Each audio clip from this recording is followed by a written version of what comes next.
Happy Devils Wednesday. This is the State of the Fan Address, episode 249. I'm your host, Sam Wu, here with Pucks and Pitchforks blog editor-in-chief, Nick Villano. I should call him a broadcast engineer because he's amazing. Streaming live on Facebook Live, YouTube Live, Twitter Live, and Twitch on the Let's Go Devils Network as we are counting down the days to the outdoor game. Yeah, baby. And if you haven't heard about the big tailgate that Let's Go Devils podcast and pucksandpitchforks.com are doing, if you want to find out some more information, joinourcrew.com. Joinourcrew.com, where several hundred people have signed up. We've got a lot number, M2, M as in Marino. Let's say Marino instead of Marty. And number 2. And Marino. Yeah. Oh, John Marino. I was like, I don't know why Dan Marino came into my head. Oh. Because we're going to MetLife. He played at MetLife. He played at Giant Stadium. The fake spike? Was that the fake spike game? I believe it was. Was that at Giant Stadium? I believe it was Giant Stadium. Yep. Okay. I know the play. I guess I just didn't realize it was against the Jets. Was it against the Jets or the Giants? Against the Jets, I'm assuming. Jets. Only the Jets would have that happen to them. The Giants, the Philadelphia Eagles would have a couple miracles here and there, but you know. Yeah, I mean, listen, I'm excited. I actually had a couple questions. People are coming to me asking about this tailgate. Do you have to sign up for joinourcrew.com to be accepted into the tailgate? Kind of. Okay. Kind of. Actually, the whole purpose, like, you might as well. The purpose really was, the intention was, we don't know what the Meadowland security, where they're going to direct us when you're coming in with the trailer for the big stage. And it was kind of a contingency plan saying, look, if they moved us to L1, which is next door, then we have to tweet it out. But we also have text message and email blasts at the same time, because it's more the text messaging is what we were after, because there's a chance that the broadband may not work on your phone, because at the Taylor Swift concert and the Rolling Stones concert where I went to, but I didn't go to the Taylor Swift concert, promise you. I would go to the Taylor Swift concert. Well, now it will, just because of all the hype, but just no, you can't even get a 3G signal, so it could be bad. So that was the purpose of that. It's not some hokey marketing campaign where we sell your information to other people, because honestly, I don't even know how to do that anyway. And also it gives us a head count. How many people are coming? Because which is we a have lot, no right? idea. We got over 100. Yeah, we're probably gonna close in around 200 at some point, maybe by a weekend. So, with that said, when one person signs up, could be a family of 8, because you buy 8 tickets for your whole crew or your friends and all that kind of stuff. So, and we have to prepare for it. Now, Scotty of SiriusXM Liquid Metal will be live DJing, and all the music that you love, and also to hype it even more, we're going to have some special guests coming by, so that's good. And who are they? Well, that's for us to know, you find out. And reason why we picked near the Meadowlands racetrack is, A, it's a landmark that you could just, if you're in parking lot D and you just go to the racetrack, you'll find us. Mm-hmm. But also, our special guests, we want the path, the least resistance of them walking on the sidewalk to get back to the press box. Yeah. We thought of everything. Nice. We thought of everything. Nice. Yeah. I'll tell you this, Sam. Some of the people we're working on, I'm excited about. but again, we're working the phones, we're working the emails, and we're trying to get that best guest list possible. And I'm excited. I'm excited for what's to come. I think that's going to be a banner day. I think it's going to be a banner day. I'm gonna drop one guest that we got. Ooh. He won't be there physically. He's retired now, but a good friend of the podcast, Bill Clement, will be showing up virtually.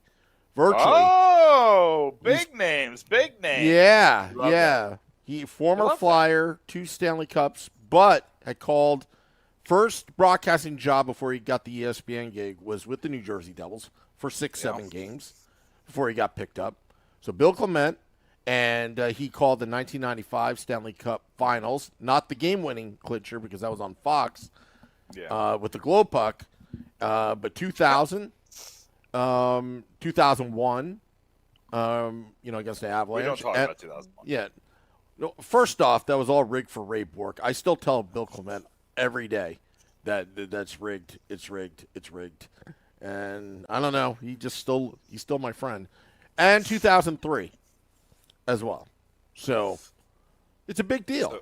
It's a big deal. Huge. No, that's a big guess. That's a big name. And I'm going to be honest, Sam. I really thought I was going to get a Stadium Series jersey. I liked them. I liked them a lot. But, with the price, with the availability, I'm just not in a place in my life where I want to, have to trek to go get something or have to, fight people online to be first in line. If it's available, cool, I'll get it. And I can afford it. Sure, I'll get it. If it's not available, guess what, Sam? Okay, it's fine. Yeah. And it's kind of like, I like the hat. I would rather have the hat, to be honest, but that one's sold out too. Yeah. It's just becoming a part where they're just not making enough of the stuff, right? Yeah. I think about the hat that you couldn't get, the reverse retro, the green and red that everybody liked, you can't get. Why are they not making enough of that? I get, this, fake urgency and this fake Jones effect, right? I know sales tactics. I worked in sales, but this is stupid. You're leaving money on the table. Yeah. I don't know. I if it were up to me, I'd do it in a different way, just like every other fan would say. But our next guest is in the Andy Green room. If you wouldn't mind tilting your going the other way with your iPad or iPhone to be gross. Yeah, thank you. Looking much better.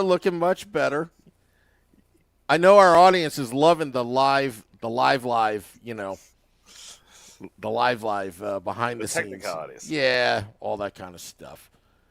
But, all right. Well, should I do the introductions? Yeah, I didn't know what you were doing. You kind of tailed off there. You got it. I trust you. All right. Our next guest, his name is Steve Lichtenstein.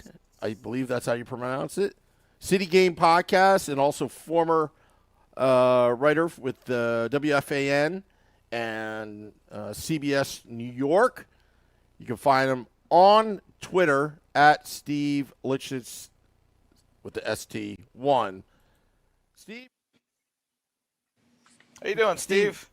I'm doing well. Thank you for having me on. Oh, thank you for coming on, Steve. Yeah, we're really excited, and and Steve's still writing. He's got the Substack. He wrote about Nico Hischier yesterday. It was and I wanted to kind of jump right into it because the game was about 24 hours ago. Right now, Nico Hischier was kind of he was magnetized to Nathan McKinnon, the front runner for the MVP, and he. I don't want to say he shut him down. McKinnon still got 5 chances, but he did a really good job keeping him off the scoreboard. So, what were your thoughts on Nico Hischier's game, first of all? And then after that, do you think this is still a Selke Trophy candidate? Well, there's 2 parts. Well, obviously, you remember early in the game, he had that brutal giveaway. Puck just rolled off his stick right into Rantanen's wheelhouse for the first Avalanche goal. And I'm sure every Devil fan in the arena was going, oh, here we go again. But then, look, I mean, he made some marvelous plays in the offensive zone to create 2 goals.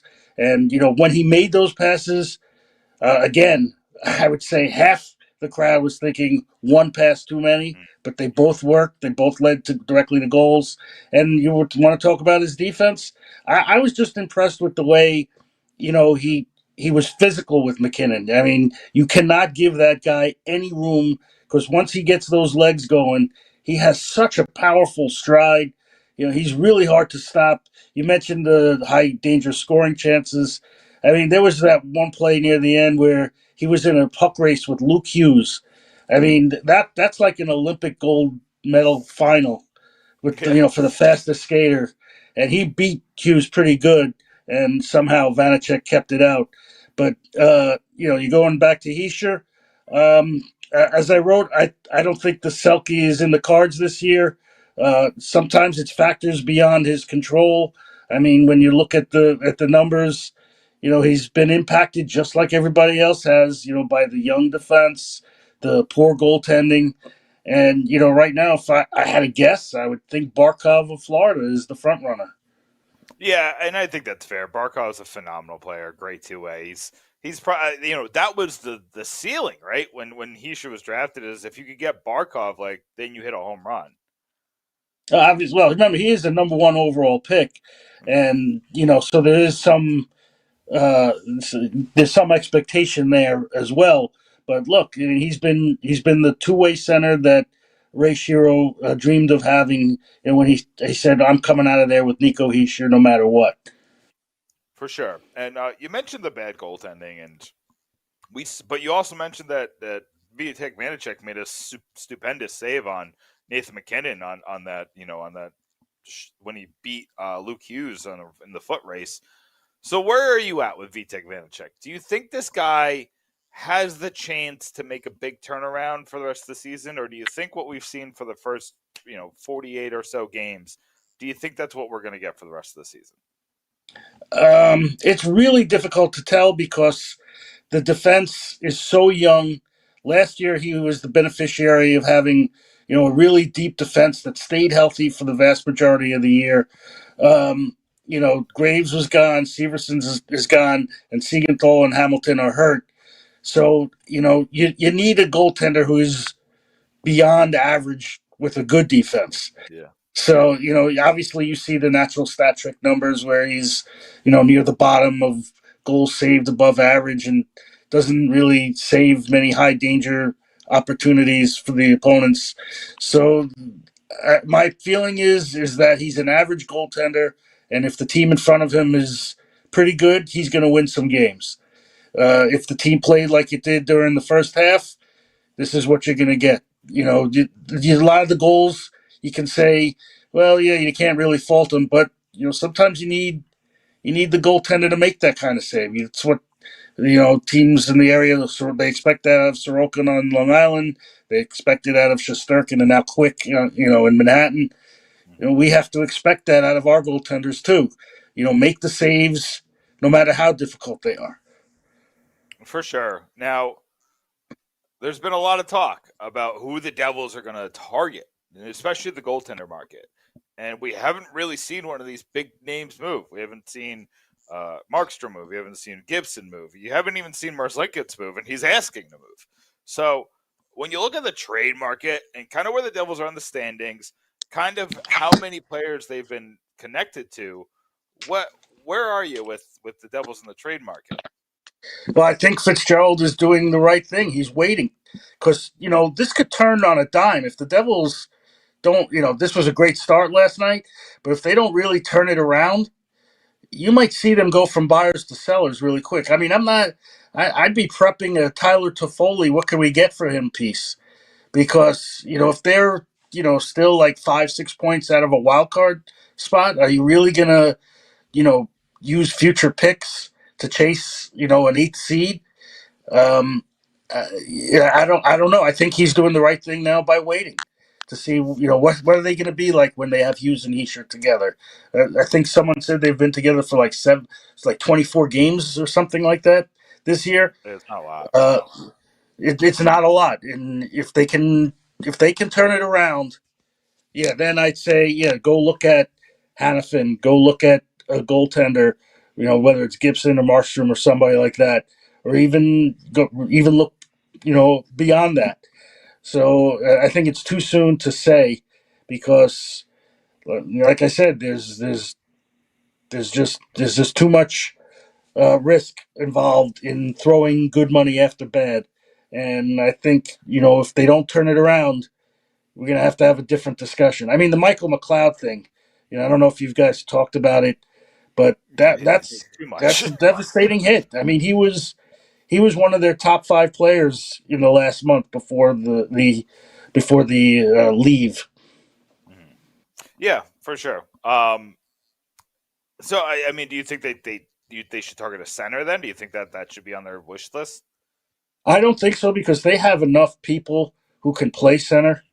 I definitely think you got to go with the back end. I mean, they got to do something about Kevin Ball. Um, I watched. I was there last night. I just couldn't believe what he does on the PK. He basically just stands in front of Vanacek like he's intending to screen him. And I'm like, Mhm. dude, we have a goalie. Do you see that guy to your right? Maybe tie up his stick so he doesn't deflect it or cash in on a rebound. Um, I think he's been a very big disappointment. I was way off in thinking that he could replace Graves. They tried. They put him with Marino at the beginning of the year, and I saw right away that was not a good fit. And I was begging Ruff to put Hughes with Marino. Thought that would have been a better fit. Um, but let me also say this: I am impressed with Hadaka. I do like that he's making the simple plays. But I still think they need a left-handed defenseman first, beyond goaltender, beyond the center. That's interesting. Yeah, I mean, and there's a couple out there. You mentioned Hannafin. I think I don't know. I'm probably gonna say his name, but Lybuskin in Anaheim is a player that has been mentioned a couple times, and the one name that hasn't been tied to the Devils, but I've seen a couple of Devils bloggers, including Sam, the other Sam on our blog, mention is Jacob Chitrin, and I think it makes sense, but it doesn't seem to be anybody tying them. Is there a reason for that? Do you think? They're just not Again, I interested. think it's too early. I also write about the Nets, and the NBA trade deadline is tomorrow. NHL is not till March. They don't. You're not going to see the rush to grab people. For another few weeks. Mm-hmm. Teams, a smart team that's looking to sell would just take feelers and try to start a bidding war. So that's why you're probably not seeing a heck of a lot of movement right now. Uh, I would like to see the Devils wait a little longer to see if it's worth it. And maybe, again, I'm not saying that they have to pivot to being sellers right now, but it's a possibility. You don't if they're the win one lose one team that they've been throughout the first half. Uh, we're having a different discussion, and instead of who we're targeting, it's what can we get. So, are you looking to sell big pieces, or is it just really like Toffoli and The, are you the, looking like the, no, the pending the free agents always go first, and yeah? then you have to reevaluate. I mean, the Meyer deal, at the time, hell, I'm sure everyone was for it, but it Mm-hmm. hasn't really worked out the way that they intended. And now he's a bottom six forward, and you're paying him $9 million a year. Andre Palat, you're paying him $6 million a year. Uh, these are cap crushers, and it's something that Fitzgerald would have to think about if the season, turns on its edge. For sure. Um, so let's talk about. Well, I want to real quick.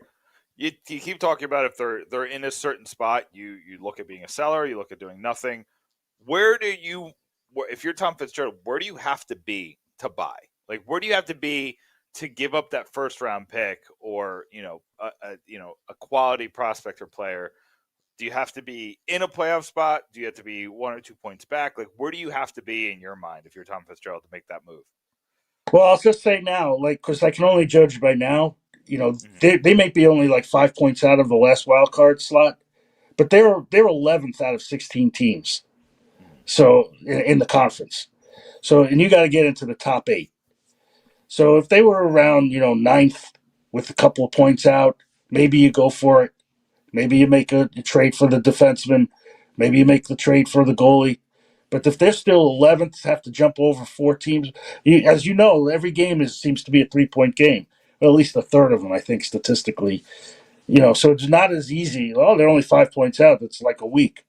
Yeah, because teams that go on a 3-game losing streak, they still might get 1 or 2 points. Yeah, yeah. I mean, that loser point has the Islanders ahead of the Devils. You're paying close attention to them too. Yeah. They're living off that loser point. So you're not wrong there. So let's fast forward. Look in your crystal ball, Steve. Tell me, is this Very team a foggy. playoff team? It's very foggy. This team should be a playoff team. They have enough talent. The problem has been it took Ruff, in my opinion, too long to adapt the style because this is not last year's team. They do not have the speed up and down the lineup that they had last year. And I think now they're starting to play a simpler game. We'll see what happens when Hughes comes back. Because one of my biggest gripes was that he does not hold the Hughes brothers as accountable as he does everybody else. And they make just as many, if not more, mistakes than some of the guys who get benched. I'm not saying that they have to bench either of the Hugheses, but there's got to be some point where the teaching becomes either a public outing of it. He would never he would never criticize Hughes the way he does Holtz, for instance. You're not wrong there. Yeah. And like I said, these are when you don't have the goaltending, these mistakes decide games. And so I don't know. I think that this team has the talent to be a playoff team. We'll see if they can get back on the right track. I thought they played a terrific game against Colorado. I know the Avalanche are on a back-to-back, but every game there's going to be some excuse. You just got to get the 2 points anyway, anyhow. Yeah, absolutely. I think that was a crucial game, especially with Philly winning their game and Pittsburgh winning their game. When the players are around you, it's I know everybody says it's too early to look at standings, but I don't think it is. I think you need every advantage that you can get, and when you don't get it, you have to at least match, right? Because 5 points and 7 points is so much different. Yeah, well, like I said, it's because of that loser's point, and the number of teams that you have to hop over to get into the 8th spot.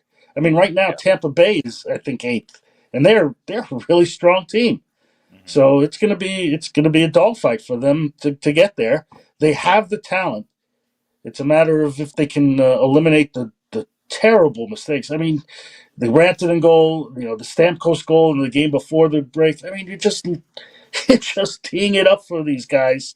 You just don't see that in a National Hockey League game. And again, the goaltenders aren't going to bail you out. Yeah, absolutely. And even and he kind of he did on the McKinnon goal, like you said, but it's he can't. He's got like a one. Yeah, that's one play, but there's going to be more than one situation. Yeah. If you hold a team to one high danger scoring chance, you did a damn good job. I mean, each game you might see 8 to 10 to 12 high danger scoring chances, and you need the goaltender to probably stop 9 to 10 of them. Steve, one last question: do you think this Sure. if they get in? Do you think they can make a run? Is this like? Do you think the defense is just? If they don't make a trade, let's just say they make it into the playoffs as is. Do you think they can make a run as is, or do you think it's just not enough? Honestly, a lot of the playoffs is goaltending. Who thought Akira Schmid would save their season or their playoff run against the Rangers last year? I mean, Vanacek. Blackwood played half, probably more than Schmidt during the year. I don't know. I just don't see the goaltending standing up in a playoff series where it gets, more physical around the front of the net. That's where Vanacek seems to have a problem. He doesn't cover pucks well, and a lot of the goals allowed seem to be, from the net front area where maybe he could have covered him up. Steve Lichtenstein, City Game Podcast, Substack. Do us a favor. Promote everything you're doing. Let everybody know where they can find your stuff. Yeah, well, the City Game Podcast, that's been over, unfortunately. That ended with my WFAN tenure. I'm just writing on Substack. You can just Steve Lichtenstein, Lichtenstein. When you get into Substack, that I put every article out on Twitter. Steve Lichtnst1, and I basically write about the Devils, Nets, and Jets. And I wrote 275 articles last year, and I hope I can maintain that pace this year. And if the teams are interesting enough, I can do it. So that's why I've been a Devils fan since they moved to New Jersey. I was actually in the building for their first ever win against the Rangers. And then I was in the building when they beat the Islanders for their first ever playoff win. Wow. That's why I'm wearing this throwback jersey. We love it. We love it. Yeah. This is actually, except this is actually like 40 years old or 30 years old. Wait, listen, it'll survive anything at this point, right? That's right. Yeah. Well, Steve, for all those out there, go to the Pucks and Pitchforks Twitter account. I just tweeted his last article that we referenced about Nico Hischier just now. It's going to be at the top of the page. I also wrote about Hanukkah in there as well. And I thought he was outstanding yesterday. Yeah, Taka was great, and he's been a revelation. He's a guy I've wanted to have a chance since probably early December because I really liked him in the preseason. Some of our Utica guys said he's been ho-hum there, but I usually take the preseason a little bit slightly higher than AHL because AHL is just so volatile. But yeah, but that's great. It. The Devils need ho-hum. They need someone who can do that ho-hum well. You can't get more ho-hum than Brendan Smith, except he was terrible at it. Every time the puck was on his stick, you thought, who's back there in case he gives it up? Hanukkah, he'll just make the simple play. He'll body people out of the play, take the puck, and just throw it up the boards. He's not going to skate it out of the zone, and he's not going to really give you much when you're in the offensive zone. But they need ho-hum. I'm happy with ho-hum as long as it's ho-hum done well. Yeah, ho-hum done well is pretty much my entire career. So I appreciate that, Steve. Definitely check out his Substack. It's on the Pucks and Pitchforks Twitter account. It's at Steve Litchen ST1 on Twitter. Steve, thank you so much for taking some time with us, and we'll have you on again soon. Thanks again for having me. Thanks, Steve. Wow. I loved his jersey because I got the same one back in the 80s. That's hilarious. This is my sixth grade jersey. It lasts CCM. Just you look at it here. I'll put on the feed. I mean, this is just a beauty. Oh, it's made to last. Yeah, well, they don't make them like they used to. This is not a replica. So I'm not trying to burn any possible sponsors for you in the future, Sam. But whoever's sponsoring them now, it's not. It looks like me with a sewing machine. It's not going well. That's all I'm going to say. What, the New Jersey supplier in a couple years? It's man, Sam. I got one and it's already peeling. And I'm somebody who couldn't afford jerseys when I was a kid. So, I had one. It was blank because that's all we got. So, and it's still around. Are people really having those? I mean, I see the pictures and all. Like, I have one of those jerseys, and so far so good. I bought one of the last year's reverse retros where they did it was Scouts, right? It wasn't Colorado. It was a Scout throwback. Yep. Sam, it's just they're just not made like they used to. Like the jerseys made out of something a little less. The imprints are like it is what it is. This one's nice. This one's an Adidas. I thought the Adidas ones were really nice. But Say Levy. You got to go with the tackle twill double stitch by, a professional. That's, Mm. as a matter of fact, there was this great company up in Buffalo where I used to get all my authentics stitched. Unfortunately, they went out of business. But I am connected to one of the general managers of that business on LinkedIn. And I believe he does it on the side because there's just such a I almost want to start my own sweatshop because there's such a demand. Don't talk about that, Sam. Yeah. Well, Listen, I stand by. I bought some of those China jerseys. The ones where you buy them directly from China. Yeah. Some of them aren't bad. I mean, it's a roulette wheel, and good luck getting your money back if they mess it up. But when it hits, it hits. And this is what I have to say because about 20 years ago, I went to China. Visit my cultural heritage and all that.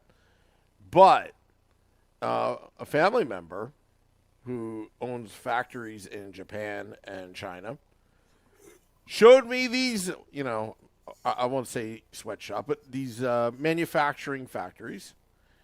And I was just astounded because I always I always went for the name brand, right? Name brand means high quality. But when you see Nike and Reebok in the same, and this is legitimate, not knockoffs, in the same factory, you're just kind of like, what? It's both. So again, you want to find. It doesn't matter where it's made now. You want to find they know what they're doing, and they're not cutting corners to save costs.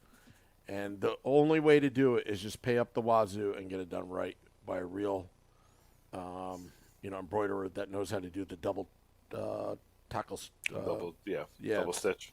Yep. Yeah. I mean, those double stitch. I probably, once we, we'll probably talk offline, and I'll probably get one eventually, just because I want one. Right? Like this is quality, but it's not the double stitch, just the single stitch. So, yeah. But we talked a lot about jerseys today, Sam, and it's just because it's what the Devils fans are talking about. It's it's hard to get your hands on this stuff. Could I interrupt here? I'm going to ask you on live air if this is a troll question, because I'm about to put this poll up. Which jersey do you prefer? The jersey or the stadium jersey? Well, I mean, I hate the jersey, and I love the stadium series. Well, I know, but I want other people's opinions. I'm going to put that poll up. I'm going to put that poll up. People seem to like the jersey now, and I still just can't. I can't. It's just the logo. It's the logo for me. That's. If you put the stadium series logo on the jersey, that would be so sick. That's all they had to do. It wasn't hard, Sam. If you want to do all this crap with the stripes and, heritage and call back to the Nork, what is it? It's not the Nork Bears. What was it? The Nork Barons or something? That 1919 single year team that was there. I mean, you're paying homage to. They're paying homage to defunct team. It's like me. I don't know, having a shrine for, I don't know, pets.com. Remember when that went under? Sammy, it's like the Atlanta Braves creating a jersey for Babe Ruth's time with Boston Braves. Yeah. Okay. I mean, we know that happened, but we don't really celebrate it. You know what I mean? It's, so whatever. Again, that's fine. You want to do all this crazy stuff with the striping? Sure. The shoulders, you want to do whatever. Fine. Put the logo on the jersey. The logo is the best logo in sports.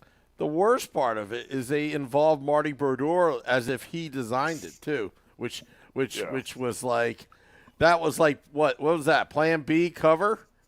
Yeah, for sure. Yeah, I don't know. But here's the thing. Still available in the team store, by the way. Yeah, that one didn't sell out. All the other ones sold out. They can't sell the jersey fast enough. And I get it, Sam. I get what they do with these things. Do you remember when you went to the Devils team store, the only one available for the jersey? Not Jack, not Nico, not Jesper. Subban. It was PK Subban. The only one you could buy was PK Subban. It was on the last year of his contract and clearly not coming back. Why? Like, why do they do these things? I don't know. Anyway, let's talk about the hockey game. I thought Vanacek looked really good last night. Barring that one goal. The Rantanen goal, I don't think he could do anything about. And the second goal, I forgot who scored it, but it was the one where, was it McCarr who scored the second goal? Just where, like, he snuck it in. That was, Luke Hughes got rocked. Nobody knew where the puck was, and it ended up in the back of the net. Sure, fine, it happens. That third goal was bad. He just lost it in the middle of the air, and just his glove hand, you've talked about it before with the glove hand and just needing to get better with the glove hand, and that one wasn't good. But he made 2 or 3 gigantic saves, including that one on McKinnon. And then he had the one where he slid to his left and dove on it and fell right on top of it. It's like he's starting to learn that he knows he has bad rebound control, but he's like trying to predict where it's going to land and falls on it, which I'm for. Sure. Like, if you're not going to catch it, fall on it. I'm okay with that. Or lay on it. He's done that a couple times too, where he just lays back and then just kind of closes his legs and it's in his legs. Sure. Fine. Whatever. It's working. Kudos to the Devils. I'm going to say a positive thing, and then I'm going to say a negative thing right after it. So, kudos to the Devils for coming back. John Marino going to the right place, the right time. And I think it was Danico who made this. No, sorry, it was an ESPN. I think it was Butchergross who made this point where Marino moved back before he had the puck while McKinnon was on his back, to give himself enough room to take a swing with the shot when Nico Hischier sent him the puck. So good on Marino. And, great on. I thought this was one of Luke Hughes' best games. The analytics weren't there. Sam, you would have loved me yesterday because I was hammering the analytics. Analytics said that Nemitz and Hughes had bad games, and that's just insane. Like, anybody with eyes, and I don't care what your math says, like, they had good games. Anyway, the negative thing, Sam, is the Devils aren't going to make the playoffs if they keep playing the way they did in the second half. You got to stop playing like this with leads. And Sam, this is on the coaching. They take their foot off the gas with the lead. They play not to lose. And it's going to cause more losses than wins. You're going to blow these leads every single time against these good teams. And, think about the teams they're going to start playing. They're going to start playing Carolina. You're going to start playing New York more. You're going to start playing these fast teams. Are going to keep the pressure on. At one point, I think it was 11-2 for shots in the third period. That was before Colorado had scored. The Devils just took their foot off the gas. And it bit them, right? And then Colorado scored one, and they scored one 24 seconds later. So now it's tied in the blink of an eye. Stop taking your foot off the gas. Just keep it going. Just keep grinding the other team. You have the momentum. Keep it. I get it. This team has given up a lot of odd man rushes, a lot of other way chances. I'll tell you what, though, Sam. Have you seen a ton of odd man rushes lately? Not really. Yeah, I mean, I saw, you saw McKinnon race up the ice with Luke Hughes, right next to him, but that's not an odd man rush. That's just the best player in the world playing like the best player in the world. The mistakes, like the bad passes that turn into odd man rushes, don't happen as often. They still happen once in a blue moon. I think there was one last night where it was a really bad pass, and I think it was the Kevin Ball play where I think it was the worst I've seen Kevin Ball play for 10 seconds in my life, where the Devils they weren't on the power play, but they were in the zone for probably a minute, maybe a little less. He takes an ill-advised shot right to the guy in front of him, and then they're on the move the other way. He decides to leave his man to go to Nemitz's man when Nemitz is right there, leaving the other guy wide open. So they just passed the other guy who was wide open. It was a shot on net. So I on Steve's point from before, ball has been bad over like the past month and a half, like really bad, like mind-bogglingly bad, and he's too important right now. The Devils don't have that defensive defenseman to lock things down anymore. Siegenthaler's hurt. Marino he's been better, but he's not the guy he was last year. And Ball was supposed to at least be like a presence. You're 6'6", but you stand there too much. You play with your stick all the time. And it causes penalties. It causes you to be out of position. And then a lot of the times you're standing there. I need Kevin Ball to be better.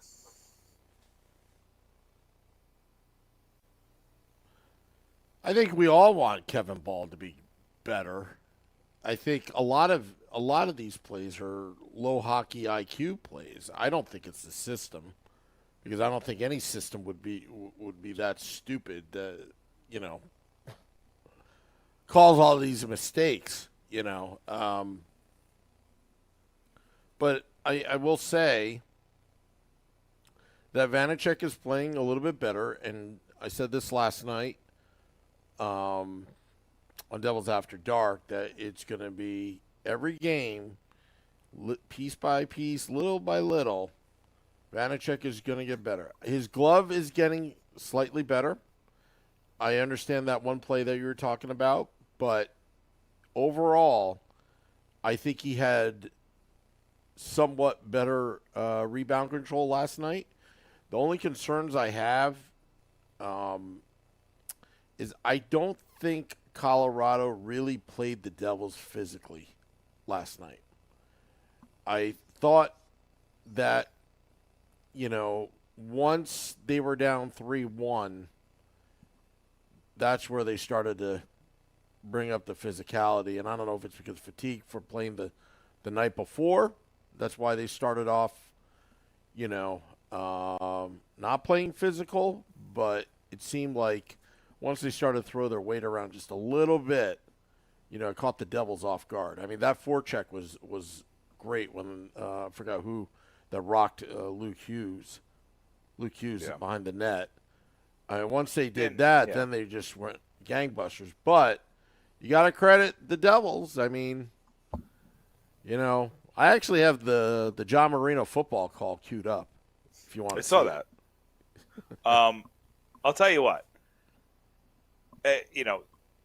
People. I don't know if everybody remembers, but Ross Colton in the last game is when he got kicked out of the game. Right, he had the big hit on Hughes, and then he what do you have, the cross check on Meyer in the face or something like that. Yep. He tried to provide some physicality towards the end of the game.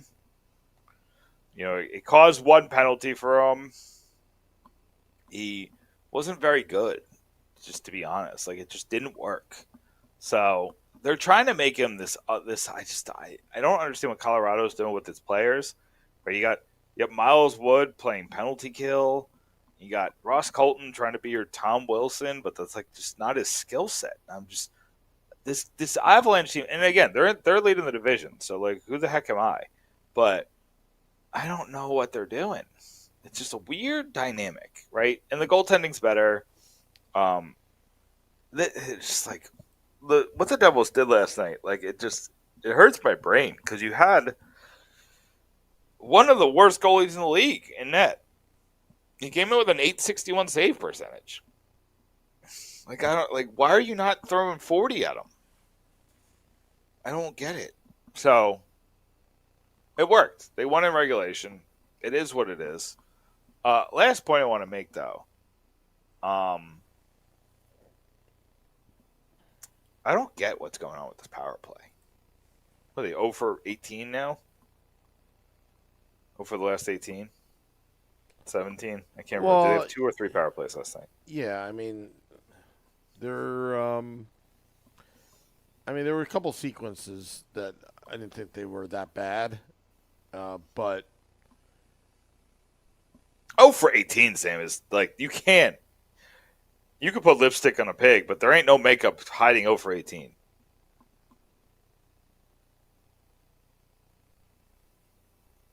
It is rough.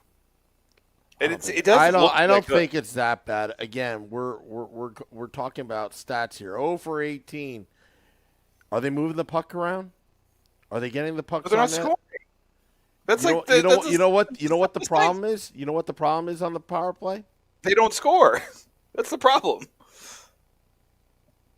The problem, I'll let you talk. The problem on the power play is too many passes. They're not going. The puck's not going towards the net. They're just waiting for that perfect shot, and they're telegraphing everything at this point. Whereas Yeah. Whereas when they had that 47%, aside from having Dougie Hamilton on PP2 and Jack Hughes and all that, and they were a well-oiled machine, they were attacking the net the entire time. But a lot of, Jesper Bratt, I don't want to criticize him, but oftentimes he makes too many passes.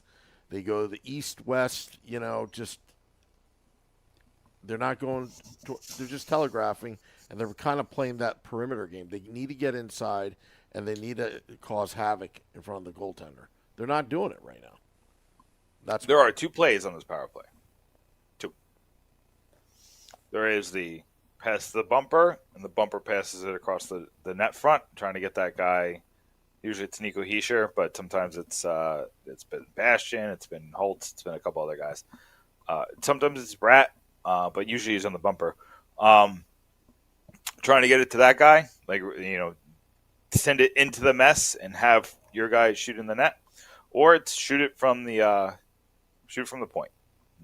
Hope it hits something. This team is too skilled to give 2 players the shot. I guess Toffoli is usually the shot too. It's too skilled. Bratt could score from anywhere. Timo Meier can score from anywhere. I know he hasn't had a good season, but he could still score from anywhere. You're just not using him right. Luke Hughes can score from anywhere. Simone Nemetz can score from anywhere. Toffoli can score from anywhere. Nico Hischier can score from anywhere.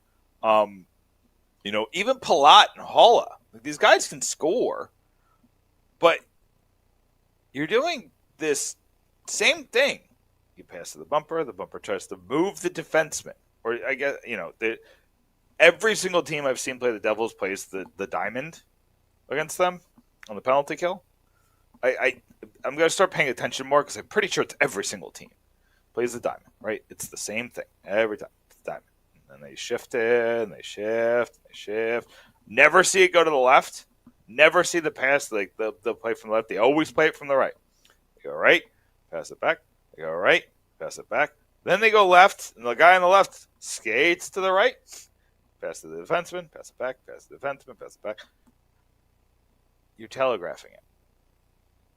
And every single team could see it. Sam, if I could see it, these millionaire coaches can see it. They're paying tens of thousands of dollars, if not hundreds of thousands of dollars every month to scout you. So when you stick yourself in a box on the power play, you're not going to score. You're 0 for 18 because you're doing the same thing. And you know what I think they should do? If you want my opinion, I do. This is radical. This is outside of the box thinking. But they need to put Kevin Ball on the power play to screen the goalie. Because he's got the reach. Yeah, but you know what? Same thing. He's only 2 I inches know. shorter. I know. But you know what? I like to try Kevin Ball. Because he screens no offensive instincts. Steve made a great point. Our guest, that he screens Vanacek very well. And if he can only do it on the other side. But in all seriousness, when Jack Hughes comes back, he's gonna cover up some of this nonsense. The zone entries. You hope. But He wasn't that good when he was, right before he got hurt. But honestly, I think there are times where they're just looking for the perfect tic-tac-toe play. And if it's not there, put the puck on the net, and you better hustle and get that rebound. It's all about getting that rebound. And the Devils do that. They can do that very well. It's just, again, it's just like you're saying. It's like back and forth, back and forth. Once you start playing that perimeter game, it's over. Because these teams are just too good. Yeah. And I'm even the teams are on the bottom of the standings. If you're going to telegraph it, it's going to be a long night. For sure. But that's all I got, Sam. We're nearing the end. Do you got anything? You got anything to add? Other than joinourcrew.com, we're already starting to put together the format. We got Scotty DJing. We'll have some Crew Brew. What else? Oh yeah, so Shorts Guy says we gotta get a photographer because this is the first time that all 6 of us will be in one place. We probably should get some pictures, so I don't have to Photoshop half of your body from another picture in some of our promos. Just take out my baby and just Photoshop yourself into it and just make it look like I'm holding you. All right, cool. Yeah. All right. And I could just drop this. Arlette's going to stop by. Matter of fact, nice. I think we're. You know what? I want her to sing the national anthem from the big stage. That'd be kind of cool. I mean, she has to sing the national anthem for the game, right? Like they just promoted her on the Devils Twitter page. I'm assuming like all the other social media. Unless something changes, the NHL probably found somebody else. I don't think the Devils had anything to do with it. It's probably it doesn't seem like they have a lot to do with this. It's probably some Grammy winner, that nobody's heard of. That's from somewhere in New Jersey. No, it's what it probably is. Is the game on ESPN property? Is the game on ESPN? I haven't paid attention. I'm assuming so. Right? It has to be. But they probably got like some American Idol loser who is trying to revitalize their career. Justin Guarini or whatever his name is. The first one. Yeah. Did you know that he's the Dr. Pepper Too Sweet guy? I have no idea what you're talking about. You know the commercial where the little tiny guy's like, too sweet? No idea what I don't watch TV other than You sports. watch more TV. It's all over sports. You would know it. You don't know the little Dr. Pepper guy? He's like this big? Nope. Do we have anything we need anything from the social media channels that we need to address before we go? No. Okay. Are you all done right. plugging? Well, no, I'll do my plugs. Okay. Marcy Rubin she just did an article on Luke Hughes and the Calder Trophy race, where they are, how he's fighting Brock Faber. Brock Faber's biggest competition. This is a crazy race this year with Connor Bedard getting his jaw broken by Brendan Smith. Kind of really opened things up. Yeah, I mean, we're writing every day. I'm gonna have a piece out coming out soon. The 5 trade targets the Devils should avoid. We go with what they should avoid first before we kind of go after actual targets. Oh, I just wrote about Jonathan Toews. Jonathan Toews, I think it's an interesting target. Your issues there is that the Corey Crawford monstrosity that happened a couple years ago, is that going to impact how Jonathan Toews looks at the Devils franchise? And then also the Devils aren't in the playoffs, so is he going to take a chance? But he led the league in faceoff percentage last year, and that is a mantra of the Devils this year. So if he's willing to come back and he's ready, and you got to kind of deal with the PR nightmare from 2010, so you kind of have to see if it's worth it. But it's definitely something I think the Devils should be considering. All right. Well, I want to thank all those tuning in, dropping the podcast at midnight. Go to pucksandpitchforks.com for all your Devils blogs need. Tomorrow, Game Day Live, Devils After Dark. I'll tweet it out because something came up. I was originally scheduled to be at American Whiskey. Still could happen. But I'll try to make it down there at Prudential Center. And, so, Nick, great podcast. Thank you to our guest, Steve. Is it Lichtenstein? Is that how you pronounce it? Mm-hmm. Or Stein? You got it. I'm not sure. Stin. Okay.